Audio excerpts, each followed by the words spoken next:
जी आया नूं जी, मैं हाँ नवजोत ढिल्लों ते ये है द नवजोत ढिल्लों वॉल।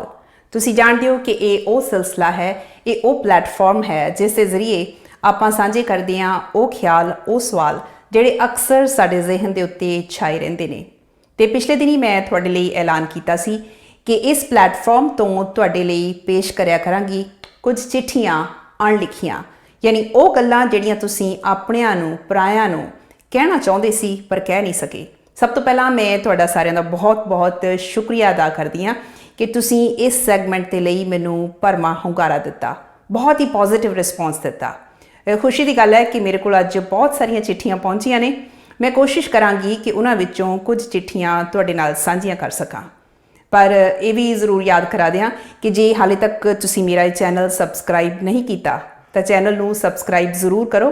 कारण यह है कि तुहानूं लगातार पता लगता रहना चाहिए कि किहड़ियां अणलिखियां चिट्ठियां इस सिलसिले के तहत तुहाडे तक पहुँच रही ने। हो सकता है कि उन्हां दे विचों कुछ चिट्ठियां तुहाडे लई भी होण ते तुहाडा भी दिल करे उन्हां अणलिखियां चिट्ठियां दा जवाब देण दे लई। वैसे ये सिलसिला क्यों शुरू किया, मैं उहदा मकसद जरूर एक बारी फिर याद करवा दियां।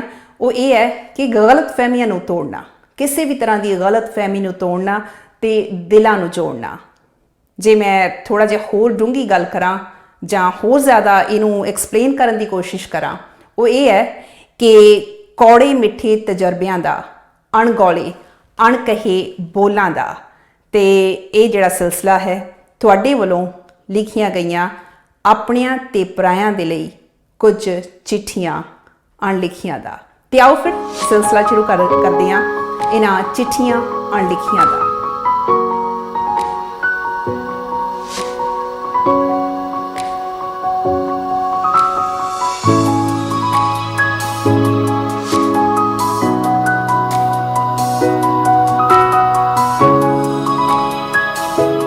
ये चिट्ठी मेरे को जिहड़ी पहली चिट्ठी आई है ये टोरंटो तो आई है।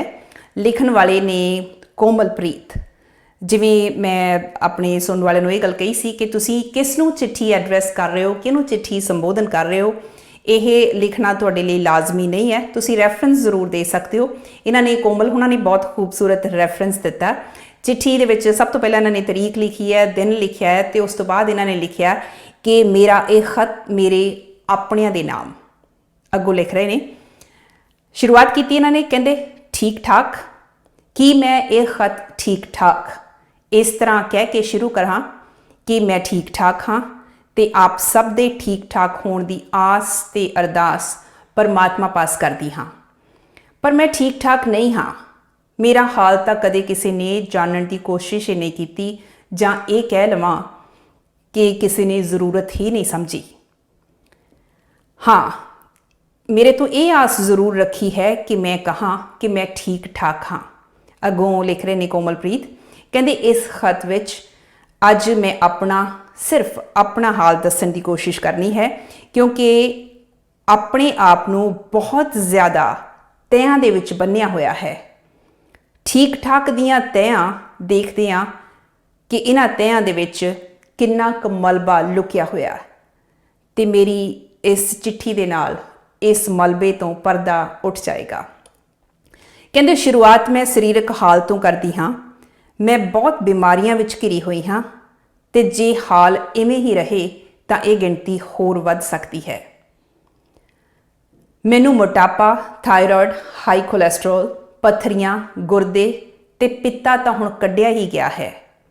जोड़ां दा दर्द, अत्यंत सिर पीड़, माइग्रेन, खुशबू तो एलर्जी, इन्हां सब नूं मैं बीमारियां तां नहीं समझदी। ये ते खिड़कियां ते दरवाजे हन रोगां नूं सद्दा देण दा।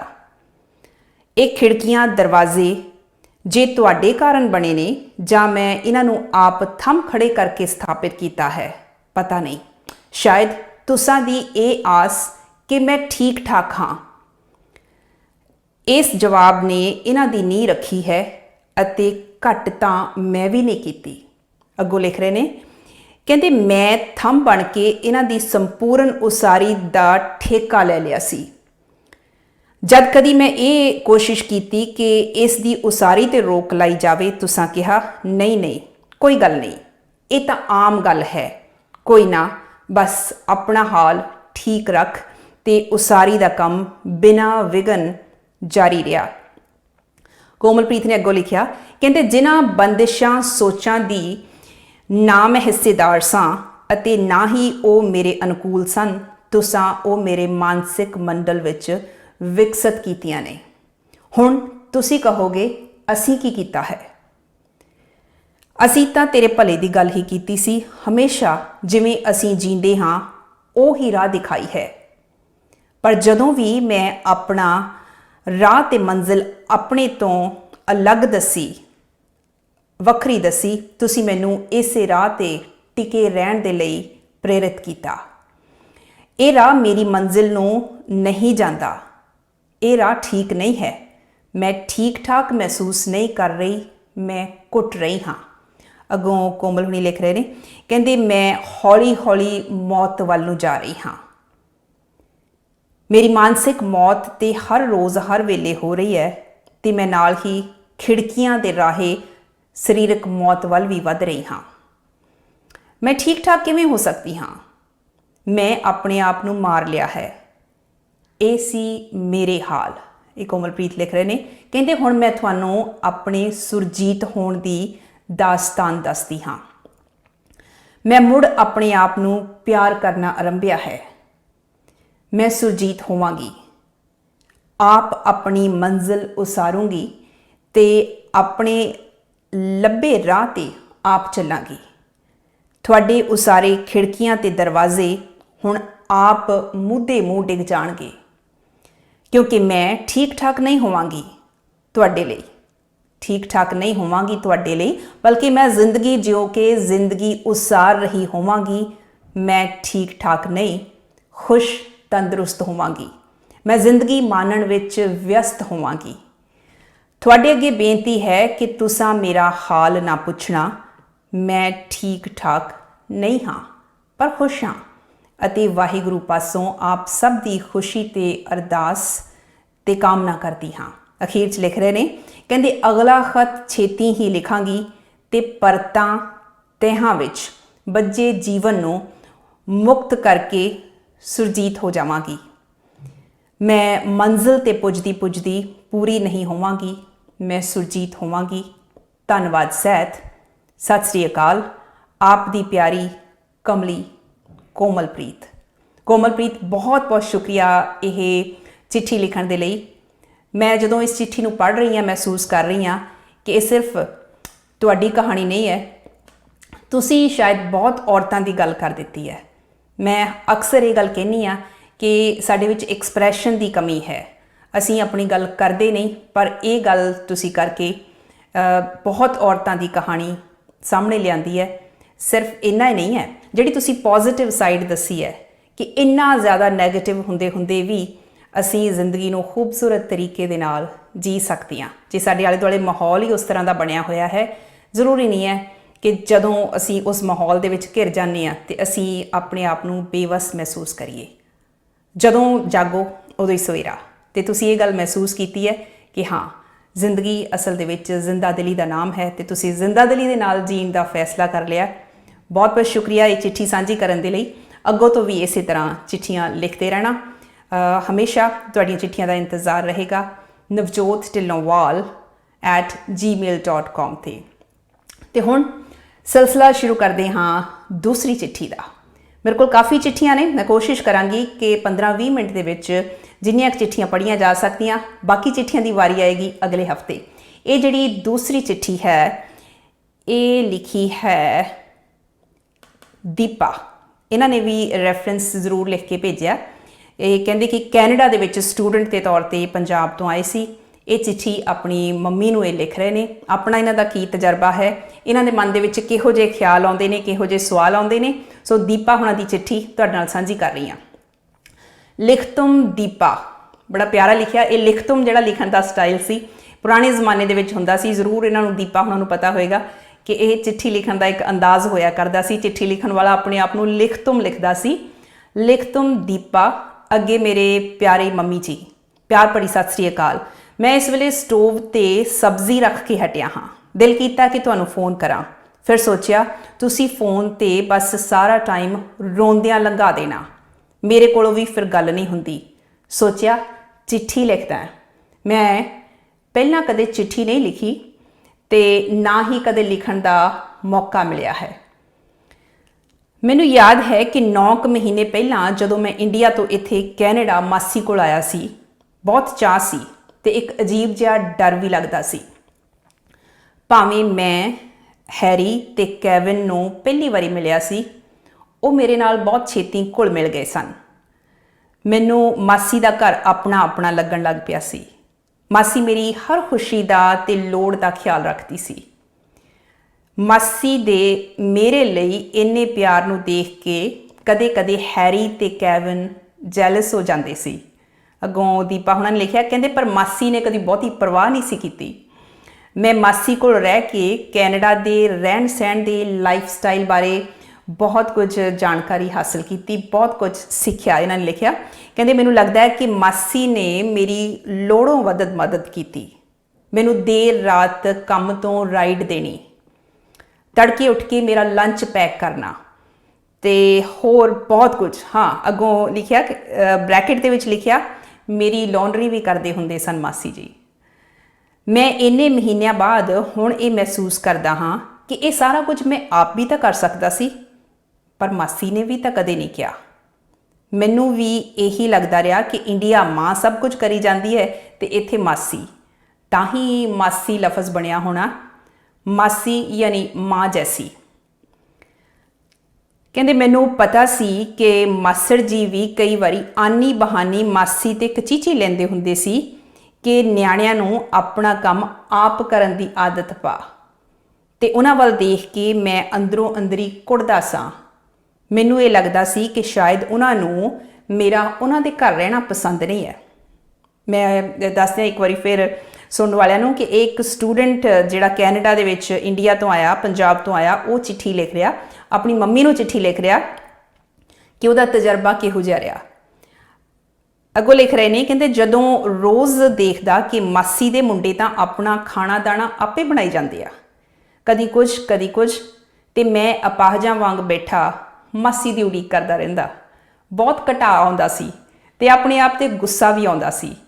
पर हुण जद मैं बेसमेंट विच मूव हो गया हाँ, सोचदा हाँ कि मासड़ जी भी सही सन। मासी भी तां मैनू कम सिखा सकदी सी, कह सकदी सी, पर नहीं ना, उन्होंने पता सी कि कल नूं इहदी माँ उलांभा दऊगी कि मेरे मुंडे कोलों काम कराउणा शुरू कर दिता। मेरे मुंडे कोलों काम कराउंदी सी। पर सच्ची गल दसां मम्मी, मैं ये उलांभा दे रहा हाँ तुहानूं, नाल मेरे मन दे विच गिला भी जरूर है कि तुसीं सानूं मुंडियां नूं घर दे काम क्यों नहीं सिखाए। खाना बनाउणा तां दूर दी गल, कदे पानी दा गिलास भी असीं आप भर के चुक के नहीं पींदे सी। इन्हां भी की लाड होया, इन्हां भी की लाड होवे कि अपने नियाणे नूं खाण पीण बनाउण दी भी मत ना दिओ। मैं हुण लॉन्ड्री करनी सिख लई है नाल दे मुंडियां कोलों। ये तो सुनते रहे सी कि रोटी कपड़ा और मकान हरेक दियां बेसिक लोड़ां ने, पर जदों तक इत्थे नहीं पहुँचे सी, कैनेडा नहीं पहुँचे सी, जदों तक अपने सिर ते नहीं पै गई, ये किसी फिल्म के नां तो वध कुछ भी नहीं सी लगता। हुण पता लगता कि अपने परिवारां च मुंडे कुड़ी दा किन्ना फर्क कीता जांदा। नुकसान सिर्फ कुड़ियां दा नहीं, साडी सोसाइटी मुंडियां दा भी कर रही है। सच्ची गल तां इह है कि इंडिया तो आईयां कोई बहुत सारियां कुड़ियां जिहड़ियां मेरे वर्गी हालत दे विच हन, वो भी बथेरियां ने। बस मूँह दी लिपा पोची ही करनी आउंदी है उन्हां नूं। कम वेले इंडिया वालियां कम्मां वालियां दियां कहानियां सुणाउण बैठ जांदियां ने। अगों इन्होंने लिखिया, दीपा लिख रहे ने, कहते कि मैं कई बार सोचदा हाँ कि रब ने जद ढिड सारियां नूं दिता, सारियां नूं ढिड ला के भेजिया, फिर ये किदां हो गया कि खाना बनाउणा, कपड़े धोने ते घर दा सारा काम तुसीं औरतां ने अपना फर्ज समझ के करना शुरू कर दिता। मम्मी, मेरे कोलों तां मेरे अपने काम नहीं हुंदे, तुसीं पता नहीं सारियां दे काम किवें करदे हो। अच्छा, मेरी हुण सब्जी बन गई है, हुण मैं आटा गुनना है, लेट हो जाना, बाकी फिर सही। पर असल गल कहनी तो भुल ही गया। ਅੱਗੋਂ ਲਿਖਿਆ ਕਹਿੰਦੇ ਅਸਲ ਗੱਲ ਕਹਿਣੀ ਤਾਂ ਭੁੱਲ ਚੱਲਿਆ ਸੀ ਕਿ ਪਵਨ ਇੱਥੇ ਸਾਰਾ ਦਿਨ ਆਈਲੈਟਸ ਦੀ ਤਿਆਰੀ ਤੇ ਹੀ ਜ਼ੋਰ ਲਾਈ ਜਾਂਦਾ ਹੋਣਾ। ਉਹਨੂੰ ਕਹੋ ਘਰ ਦੇ ਕੰਮ ਵੀ ਸਿੱਖੇ। ਮੈਂ ਸੱਚ ਕਹਿਣਾ ਮੇਰੇ ਕੋਲੋਂ ਨਹੀਂ ਹੋਣੇ ਉਹਦੇ ਕੰਮ। ਇਹ ਮਾਸੀ ਹੀ ਸੀ ਜਿਹਨੇ ਮੇਰੇ ਲਈ ਇੰਨਾ ਕੁਝ ਕੀਤਾ। ਗੁੱਸਾ ਨਾ ਕਰਿਓ, ਇਹ ਚਿੱਠੀ ਭਾਵੇਂ ਤੁਸੀਂ ਪਵਨ ਨੂੰ ਵੀ ਪੜ੍ਹਾ ਦਿਓ। ਹੋਰ ਬਹੁਤ ਕੁਝ ਲਿਖਣ ਨੂੰ ਦਿਲ ਕਰਦਾ ਪਰ ਫਿਰ ਕਦੇ ਸਹੀ। ਸੱਚੀ ਗੱਲ ਦੱਸਾਂ ਕਿ ਚਿੱਠੀ ਪਹਿਲੀ ਵਾਰੀ ਲਿਖੀ ਹੈ, ਪਰ ਇਸ ਤਰ੍ਹਾਂ ਲੱਗਦਾ ਕਿ ਚਿੱਠੀ ਲਿਖਦਿਆਂ ਲਿਖਦਿਆਂ ਗੱਲਾਂ ਕਦੇ ਖਤਮ ਨਹੀਂ ਹੁੰਦੀਆਂ। ਫੋਨ ਤੇ ਤਾਂ ਸਿਰਫ ਹੋਰ ਹੋਰ ਹੋਰ ਕੀ ਹਾਲ ਹੈ, ਹੋਰ ਕਿਵੇਂ, ਇਹੀ ਕੁਝ ਹੁੰਦਾ। ਹੁਣ ਮੈਂ ਚਿੱਠੀ ਬੰਦ ਕਰਦਾ। ਹਾਂ ਸੱਚ, ਡੈਡੀ ਨੂੰ ਸਤਿ ਸ੍ਰੀ ਅਕਾਲ। ਉਹਨਾਂ ਨੂੰ ਵੀ ਕਹੋ ਕਿ ਘਰ ਦਾ ਥੋੜ੍ਹਾ ਬਹੁਤ ਕੰਮ ਕਰਾਇਆ ਕਰਨ। ਉਹਨਾਂ ਨੇ ਕਹਿਣਾ ਬਹੁਤਾ ਅਕਲਾਂ ਵੰਡਣ ਲੱਗ ਪਿਆ ਹੈ ਕੈਨੇਡਾ ਜਾ ਕੇ। ਕੋਈ ਗੱਲ ਨਹੀਂ, ਉਹਨਾਂ ਨੂੰ ਕਹੀ ਜਾਣ ਦਿਓ। ਮੇਰੇ ਵੱਲੋਂ ਸਤਿ ਸ੍ਰੀ ਅਕਾਲ। ਪਿਆਰ ਦੇ ਨਾਲ ਤੁਹਾਡਾ ਪੁੱਤਰ ਦੀਪਾ। ਇਹ ਸੀ ਜੀ ਦੀਪਾ ਦੀ ਚਿੱਠੀ, ਜਿਹੜਾ ਇੱਕ ਸਟੂਡੈਂਟ ਦੇ ਤੌਰ ਤੇ ਕੈਨੇਡਾ ਆਇਆ, ਉਹਦਾ ਕਿਹੋ ਜਿਹਾ ਤਜਰਬਾ ਰਿਹਾ। ਸਾਰੇ ਸਟੂਡੈਂਟਸ ਦੇ ਵੱਖ-ਵੱਖ ਤਜਰਬੇ ਨੇ। ਮੈਂ ਤਾਂ ਇਹ ਉਮੀਦ ਕਰਦੀ ਹਾਂ ਕਿ ਇਸ ਸਿਲਸਿਲੇ ਦੇ ਵਿੱਚ ਚਿੱਠੀਆਂ ਅਣਲਿਖੀਆਂ ਦੇ ਵਿੱਚ ਹੋਰ ਸਾਡੇ ਜਿਹੜੇ ਸਟੂਡੈਂਟਸ ਨੇ ਉਹ ਵੀ ਚਿੱਠੀਆਂ ਲਿਖਣ, ਕਿਉਂਕਿ ਉਹਨਾਂ ਦੇ ਬਹੁਤ ਵੱਖੋ ਵੱਖਰੇ ਤਰ੍ਹਾਂ ਦੇ ਤਜਰਬੇ ਨੇ। ਕੁਝ ਚੰਗੇ ਨੇ, ਕੁਝ ਮਾੜੇ ਨੇ। ਚੰਗੇ ਭਵਿੱਖ ਦੀ ਆਸ ਦੇ ਵਿੱਚ ਉਹ ਇੱਥੇ ਆਉਂਦੇ ਨੇ, ਪਰ ਬਹੁਤ ਛੇਤੀ ਉਹ ਮੈਚਿਓਰ ਹੁੰਦੇ ਵੀ ਦੇਖੇ ਆ, ਕਿਉਂਕਿ ਉਹਨਾਂ ਨੂੰ ਬਹੁਤ ਸਾਰੀਆਂ ਇਹੋ ਜਿਹੀਆਂ ਗੱਲਾਂ ਦਾ ਪਤਾ ਲੱਗਦਾ ਕਿ ਜਿਹੜੀਆਂ ਵੇਲੇ ਸਿਰ ਉਹਨਾਂ ਨੂੰ ਲੱਗਦਾ ਕਿ ਉਹਨਾਂ ਨੂੰ ਦੱਸੀਆਂ ਜਾਣੀਆਂ ਚਾਹੀਦੀਆਂ, ਸਮਝਾਈਆਂ ਜਾਣੀਆਂ ਚਾਹੀਦੀਆਂ। ਇਸ ਤਰ੍ਹਾਂ ਕੈਨੇਡਾ ਆ ਕੇ ਬਹੁਤ ਸਾਰੇ ਜਿਹੜੇ ਬੱਚੇ ਨੇ ਉਹ ਵੇਲੇ ਸਿਰ ਸਿਆਣੇ ਵੀ ਹੋਏ ਆ। ਬਾਕੀ ਜਿਹੜੀ ਇਹਨਾਂ ਨੇ ਗੱਲ ਉਠਾਈ ਹੈ ਘਰ ਦਾ ਕੰਮ ਕਰਨ ਦੀ, ਮੈਨੂੰ ਲੱਗਦਾ ਕਿ ਜਿੰਨੇ ਸਾਡੇ ਸੁਣਨ ਵਾਲੇ ਨੇ ਇਸ ਜ਼ਮਾਨੇ ਦੇ ਵਿੱਚ ਘੱਟੋ ਘੱਟ ਹੁਣ ਇਸ ਗੱਲ ਨਾਲ ਤਾਂ ਉਹ ਸਹਿਮਤ ਨੇ ਕਿ ਘਰ ਦੇ ਕੰਮ ਸੱਚੀ ਮੁੱਚੀ ਸਾਨੂੰ ਸਾਰਿਆਂ ਨੂੰ ਰਲ ਮਿਲ ਕੇ ਕਰਨੇ ਚਾਹੀਦੇ ਆ, ਆਉਣੇ ਚਾਹੀਦੇ ਆ। ਉਹ ਜ਼ਮਾਨੇ ਗਏ ਜਦੋਂ ਤੁਸੀਂ ਇਹ ਕਹਿੰਦੇ ਹੁੰਦੇ ਸੀ ਕਿ ਖਾਣਾ ਬਣਾਉਣਾ, ਘਰ ਦੇ ਕੰਮ ਕਰਨੇ ਜਾਂ ਕੱਪੜੇ ਧੋਣੇ ਇਹ ਔਰਤਾਂ ਦੇ ਕੰਮ ਨੇ ਜਾਂ ਕੁੜੀਆਂ ਦੇ ਕੰਮ ਨੇ। ਹੁਣ ਜਦੋਂ ਕੁੜੀਆਂ ਔਰਤਾਂ ਬਾਹਰ ਕੰਮ ਕਰ ਰਹੀਆਂ ਨੇ, ਯਕੀਨਨ ਤੌਰ ਦੇ ਉੱਤੇ ਮੁੰਡਿਆਂ ਨੂੰ, ਆਦਮੀਆਂ ਨੂੰ ਘਰ ਦੇ ਵਿੱਚ ਹੱਥ ਵਟਾਉਣਾ ਚਾਹੀਦਾ।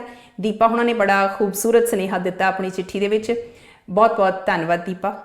ਅੱਗੋਂ ਤੋਂ ਵੀ ਇਸੇ ਤਰ੍ਹਾਂ ਚਿੱਠੀ ਲਿਖਦੇ ਰਹਿਣਾ। ਆਪਣੇ ਦੋਸਤਾਂ ਨੂੰ ਵੀ ਕਹਿਣਾ ਕਿ ਉਹ ਵੀ ਚਿੱਠੀਆਂ ਅਣਲਿਖੀਆਂ ਇਸ ਪ੍ਰੋਗਰਾਮ ਦੇ ਵਿੱਚ ਜ਼ਰੂਰ ਭੇਜਣ। navjot@gmail.com। ਤੇ ਹੁਣ ਸ਼ੁਰੂ ਕਰਦੇ ਹਾਂ ਅਗਲੀ ਚਿੱਠੀ। ਦੇਖਦੇ ਹਾਂ ਕਿਹੜੀ ਚਿੱਠੀ ਮੇਰੇ ਹੱਥ ਆ ਰਹੀ ਹੈ।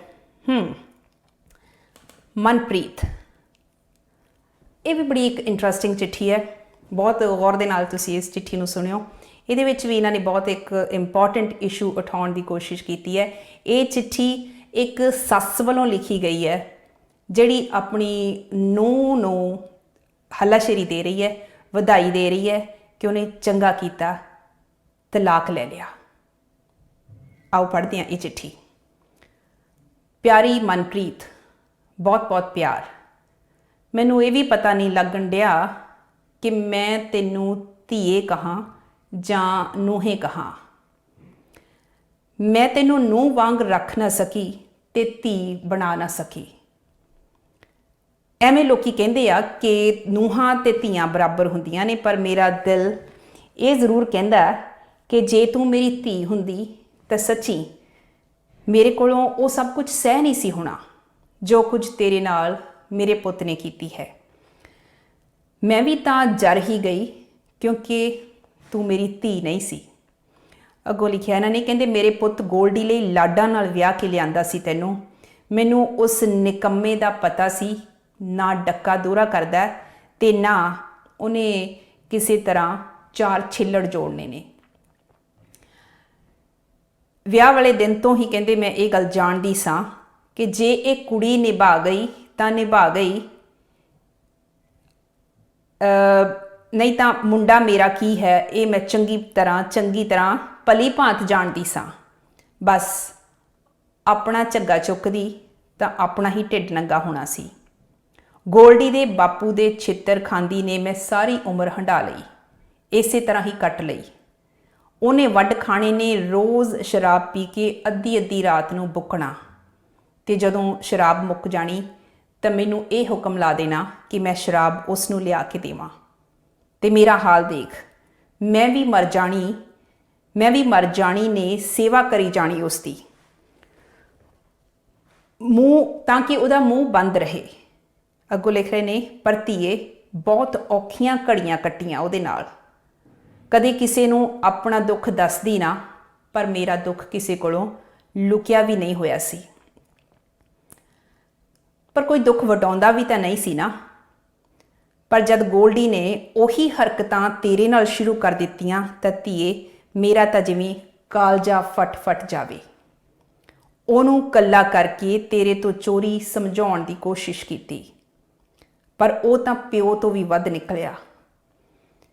ਮੋਹਰਿਓਂ ਮੇਰੀ ਗੁੱਤ ਨੂੰ ਹੱਥ ਪਾਉਣ ਨੂੰ ਫਿਰੇ। बस उस तो बाद मैं फिर चुप वट गई। ते मनप्रीत तू यही समझदी रही कि मेरी चुप ਉਹਨੂੰ शह दे रही सी। मनप्रीत धीए है तो भावें मेरा पुत ही, पर इन्हें तेरे नाल बहुत माड़ियां कीतियां। अपने दोहां जवाकां दी भी इन्हें परवाह नहीं कीती। तैनूं घरों पैर पुट्टदियां देख दुख बहुत होया सी। दिल करदा सी कि तैनूं बाहों फड़ के रोक लवां, अपने पोते ते पोती दा वास्ता पावां। मैं तैनूं रोकिया ना, दिल ते पत्थर धर लिया। मैनूं पता है तैनूं मेरे नाल गिला है कि मैं पुੱਤ ਨੂੰ समझाया बुझाया नहीं ते तैनूं घर छड्डण वेले रोकिया नहीं। अगों इन्हां ने लिखिया, मैं दस दियां कि इन्हां ने अपना जिहड़ा नाम मैंशन कीता सी वो मैं असल नाम तुहाडे नाल साझा नहीं कर रही। सो जगीर कौर इन्हां ने अपना नाम लिखिया इस चिट्ठी दे विच। जगीर कौर हुणी अगे लिख रहे ने, कहंदे धीए मेरा सारी उम्र का तजर्बा सी। इस तजर्बे ने मैनू यही सिखाया, मैनू यही समझाया कि जीण लई सत्कार ते प्यार दोनों बहुत जरूरी ने। मैनू मेरा पति प्यार सत्कार ना दे सकिया ते मेरियां अखां सामने तेरा बनदा प्यार ते सत्कार तेरे तो खुस गए सन, खोले गए सन। धीए मैं नहीं सी चाहुंदी कि मेरे पुੱਤ हत्थों तू जलील होवें, दिन रात कुत्ते खाणी करावें। तू कमा के लियाउंदी सी, घर साਂਭਦੀ सी, जवाकां दी सारी जिम्मेवारी चुक्की फिरदी सी। अपनी सेहत दी कदे तू परवाह नहीं सी कीती, सारे टब्बर दा चाह करदी सी। पर जे मैं तैनूं रोक लैंदी तां मैं अपने आप नूं कदे माफ़ नहीं सी करना। धीए हुण जद भी तेरा ते गोल्डी धीए हुण जद तेरा ते गोल्डी दा तलाक हो चुका है, तू इस घर चों कौड़ियां यादां लैके निकल चुकी है। मैं रब अगे यही अरदास करदी हां कि रब तैनूं बल बख्शे अपने दोहां बच्चियां दा वधिया पालन पोषण करन दा। पर मेरी एक गल पल्ले बन लवीं कि सारा कुछ सिर्फ अपने बच्चियां दी खातर करदी करदी किते अपना आप, अपनी सेहत, अपने शौक, अपनी होंद मार ना लवीं। रब करे कोई चंगा जिहा साथी तैनूं मिल जावे जिहड़ा प्यार करे, सत्कार करे ते सही शब्दां विच, सही अर्थां विच तेरा जीवन साथी बने। धीए तैनूं मेरे ते गिला करन दा पूरा हक है। हो सके तो मैनूं माफ़ कर देवीं कि मैं तेरा बनदा हक इस घर विच तैनूं दवा नहीं सकी, क्योंकि मैं तां अपनी होंद भुलाई रखी सारी उम्र। मैं तेरे लिए खुश हाँ कि तू अपने लिए आप राह लभ्या है, हिम्मत कीती है। नहीं तो मेरे वांग सारी उम्र इस घर की भट्ठी विच सड़दी रहिंदी। मैं तो कोले हो गई हाँ, सुआह हो चुकी हाँ। मैं ये चिट्ठी सिर्फ अपने मन का बोझ लाउण लई तैनूं लिखी सी। मनप्रीते तेथों माफ़ी मंगण लई लिखी है। शायद मैं दुनिया की पहली सस होवांगी जिहड़ी अपनी नूंह नूं शाबाश दे रही हाँ कि चंगा कीता तू मेरे पुੱਤ नूं छड्ड दित्ता, चंगा कीता तू तलाक ले लिया। चंगा धीए सुखी रहें, बच्चियां नूं घुट के प्यार। धीए खूब जी, रज के जी, तेरी अपनी मां वर्गी। जगीर कौर।